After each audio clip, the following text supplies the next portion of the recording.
আসসালামু আলাইকুম।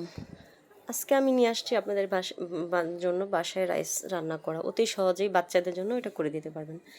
এখন যেহেতু বৃষ্টির দিন বাচ্চারা বায়না করে বিকেলে নাস্তাটার জন্য, তো বাসায় বসে অল্প সময় এটা তৈরি করতে পারেন।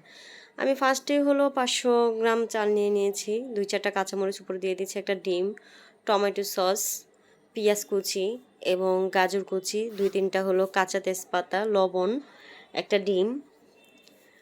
তো আমি ফার্স্টেই অল্প তেল দিয়েছি। রাইসের মধ্যে তেলটা খুব কম দিতে চেষ্টা করবেন, তাহলে খেতে ভালো লাগবে। তেলটা বেশি দিলে একটু লাগে। ফার্স্টে তেলটা দিয়ে দিয়েছি, ২-৩টা তেজপাতা আমি দিয়ে দিয়েছি, যেহেতু কাঁচা তেজপাতাটার একটা ফ্লেভারই আলাদা।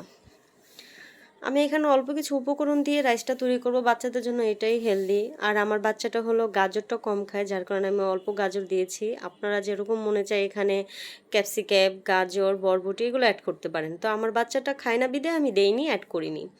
তো আমার রান্নাটা ফলো করেন আমি কিভাবে করতেছি। আমি ফার্স্টেই হলো ডিমটাও ফেটে দেওয়ার কোনো প্রয়োজন নেই, ডিমটা ওখানে দিলে আপনা আপনি ফেটে যাবে।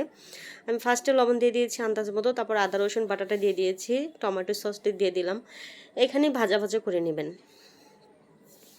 এখানে কোনো ধরনের পানি অ্যাড করার প্রয়োজন নেই। মশলাটা এখানে ভাজা ভাজা যখন হয়ে যাবে একটু, তখন আপনি গাজরটা অ্যাড করে দেবেন। গাজরটা আমি কীভাবে প্রসেসিং করে আমি ফ্রিজে ডিপ প্রায় ৫-৬ মাসের জন্য আমি একেবারে ডিপ করে নিই। যখন নাকি একটু গাজরের দামটা কম থাকে আমি গাজরটা প্রসেসিং করে আমি ডিপে রেখে দিই। ওইটা হলো দেওয়া আছে আমার ইউটিউব চ্যানেলে, আপনারা চাইলে দেখে নিতে পারেন। তো আমি এই যে চালটা দিয়ে দিলাম। চালটা যখন হালকা ভাজা ভাজা চলে আসবে, তখন আমি আন্দাজ মতো পানিটা আমি দিয়ে দিব। অবশ্যই আপনারা রান্না করে তাদেরকে পানির পরিমাণটা বলার কিছু নেই। ৫০০ গ্রাম চালের মধ্যে হলো আপনি ২৫০ গ্রামের মতো পানি দিলে এনাফ। রাইসের মধ্যে অত পানির প্রয়োজন নেই, যেহেতু আমি গাজরটা অ্যাড করেছি, গাজরের থেকে পানি আসছে। তো এখন আমি লাড়াচাড়া দিয়ে আমি ঢেকে দিব। এটার ধরবো না, আমি একেবারে ধিমা জালে আমি রান্না করব, এটার ধরার প্রয়োজন নেই। এই যে দেখেন ১০ মিনিট পর আমার এটা হয়ে গেছে।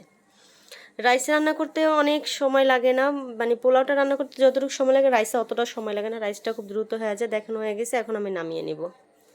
সাথে আমি কিছু চিকেন ফ্রাই করছিলাম, সেটা আমি দেখাতে পারিনি, তো তার জন্য সরি। এই যে আমার হয়ে গেছে রাইসটা।